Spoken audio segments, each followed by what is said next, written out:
really happy that Kiro Games has really effectively found out how to market their games in a way bigger market and in a way better way for general audiences. I think they're doing a way better job than they handled the PGR global release, because obviously a lot of issues there. Maybe it was the fact that it was a little bit of budgeting. Maybe they didn't understand the global market very well. But when PGR Global came out, it was very hard to want to stay with it as a creator, because I was a day one creator and it felt very hard to want to stick around because it just felt like the game wasn't being marketed in a way and there just wasn't a many new eyes. And that could have just been the fact that it was like, you know, a couple years old on CN and all the other different variables. I honestly think that they're doing a really good job even on global now with PGR, because they have the English voice acting, they have like the live streams that they're doing, and it's just really a better way to connect with a global audience. And you can tell that they're taking care with that and just paying attention more of how to kind of effectively gather a global audience. And that kind of translates to Wuthering Waves. And I think they're doing an amazing job with Wuthering Waves with marketing. And it's really just became one of their strong suits, which is so wild to me, because I always knew that Kiro Games was such a dedicated and devoted dev team, but it was really hard for them to show that with PGR Global. And I think that they're effectively being able to kind of sway people with Wuthering Waves of just how dedicated they are, especially with that dev talk. It really showed everybody how dedicated and how, you know, persistent they are on trying to make a really good game. You know, you look at PGR and the pity system is probably one of the best in the overall genre, bro.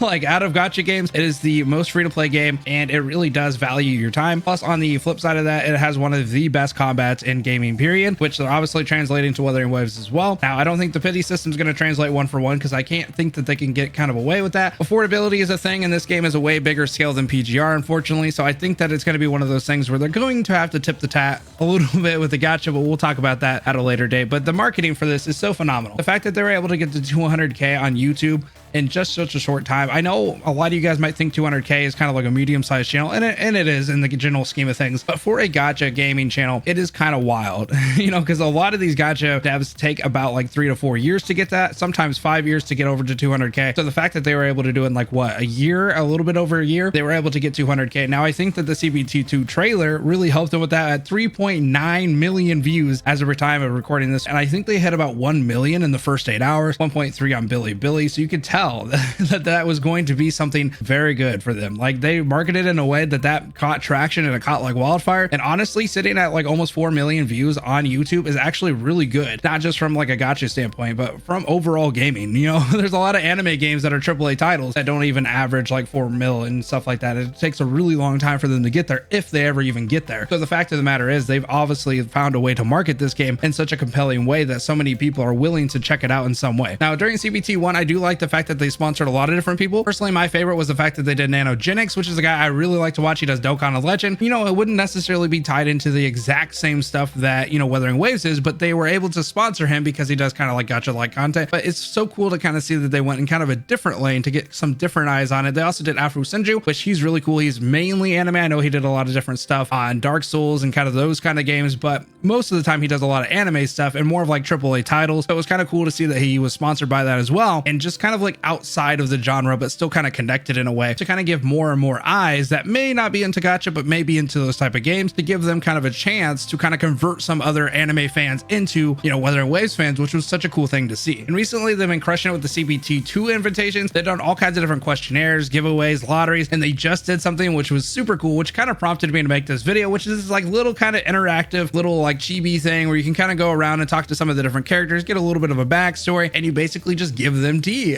And it gives you a chance to, you can do a couple different missions, like sub to their channel, you know, sub to you know, follow them on Twitter, this, that, and the other, you know, pre-register and stuff like that. But it's kind of cool because it's like gives you a mission, but it also gives you a way to maybe kind of gamble on the lottery to get a CBT invitation. And I just think that's so smart, because that's like the way to get people to subscribe to the channel, to kind of check out the Twitter, you know, to pre-register for the game, which CN is at 9 million pre-registrations. We don't know what global's at because it doesn't show the number for global, but I can imagine it's got to be like 3 or 4 mil, maybe 5 mil. It's got to be a lot. Okay, I would love to see what that number is, but I can only imagine from after CBT2 that it's going to go up even more, especially in CN. I bet that thing's going to hit at like 12 mil. And I do think that this game is way closer than we think based on what's going to happen to the CBT2. I do think that if they get the green light on the story and a lot of people are pretty happy with it, we're probably going to get that game pretty quickly. And hopefully we can see what Wuthering Waves is capable of once the game is fully released and they're able to do, you know, new characters and all the drip marketing for that. And I just think they're in such a great spot. I just love this W for Kiro Games, honestly.